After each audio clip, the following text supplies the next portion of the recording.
사람은 오직 혼자 있을 때만 진정으로 원래의 나 자신이 될 수 있다.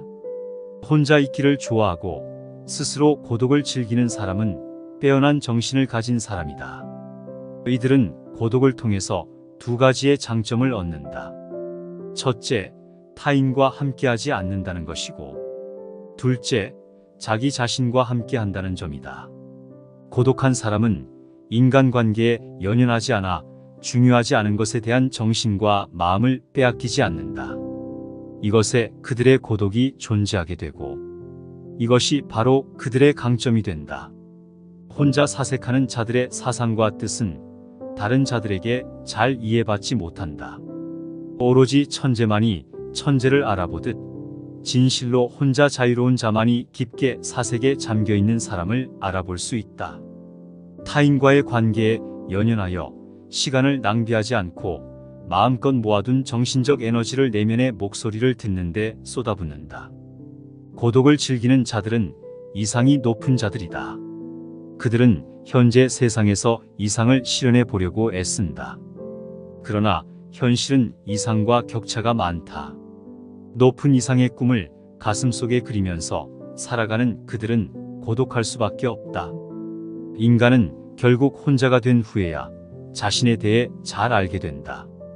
인간이 혼자일 때의 고독의 귀중함을 알지 못한다면 자유의 귀중함도 모를 것이다. 왜냐하면 인간은 오로지 나 홀로일 때만 최상의 자유를 깨닫고 만끽할 수 있기 때문이다. 사람은 오직 자신과 홀로 있을 때 우주와 가장 조화로운 상태에 이를 수 있다. 혼자일 때 결국 진정한 마음의 안정과 평화를 누릴 수 있다.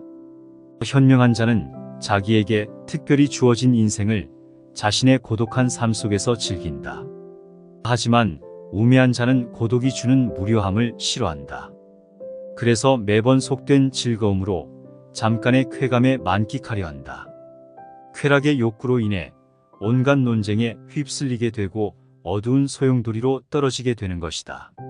사람의 인생은 고통과 무료함 사이를 오가는 시계추와 같다. 이 두 개의 균형이 맞지 않으면 자아를 잃고 흔들리게 되거나 돌연 혼자 사색할 수 있는 황금과도 같은 시간을 낭비하게 된다. 인간은 태초부터 외로운 존재이지만 유난히 뛰어난 인물들이 더 외롭다. 외로움과 고독은 그들의 운명이다. 인생을 깊이 있게 살려는 자는 홀로됨을 각오해야 한다. 삶의 뛰어난 절정은 외로움 속에서 생성된다는 진리를 이해할 필요가 있다. 타인으로부터 자유로워지는 연습이 필요하다. 남의 시선을 신경 써서 상대방 시선을 중요하게 여기는 습관에 빠지게 될수록 삶은 그만큼 불리해진다. 우리의 거의 모든 번뇌는 다른 사람이 나를 어떻게 생각할까 하는 걱정에서 비롯된다. 남의 눈을 의식하는 순간 잠잠했던 기분은 산만해지고 불안이 나를 지배하기 시작한다. 내 행복의 척도가 갑자기 남에 의해 휘둘러지는 순간이다. 칭찬을 받으면 가볍게 받아들이고 비판을 받아도 가볍게 받아들여라. 칭찬은 바람 불면 흩어지는 한낮구름에 지나지 않는 것일 수도 있다. 비판은 사고방식이 바르지 못하거나 소견이 좁고 생각이 보잘것없는 자가 한 것일 수도 있기 때문이다. 남들에게 신경 쓰지 않고 남들이 나를 알아주는 걸 마음에 두지 않으며 사는 자는 훨씬 행복하다. 남들의 시선을 끊임없이 의식하는 자는 남들의 노예일 뿐이다. 노예는 늘 주인에게 속박되어 있고 주인의 눈치를 살피며 주인의 명령에 따라 살아간다. 타인의 기준이 더 중요하다면 나는 결국 그들의 노예일 뿐이다. 하루빨리 타인들의 시선에서 자유롭게 벗어나 혼자가 되어라. 행복하기 위해서는 진실로 진정한 나 자신과 남의 눈에 비친 자신을 확실히 구분할 수 있어야 한다. 결국 인간의 행복은 자신이 얼마나 홀로 잘 견딜 수 있는가에 달려있다. 홀로 남아있는 시간에 감사하고 그 시간을 잘 활용해라. 홀로 된 시간에 자신을 더 성장시키고 변화시키려고 노력하라. 외로움을 타인으로부터 달래려고 하지 말고 내 스스로 자신의 벗이 되게 하라. 내가 정말 원하는 것이 무엇이고 언제 내가 행복해하는지를 찾아서 작은 행동의 변화만으로도 행복할 수 있는 사람이 되어라.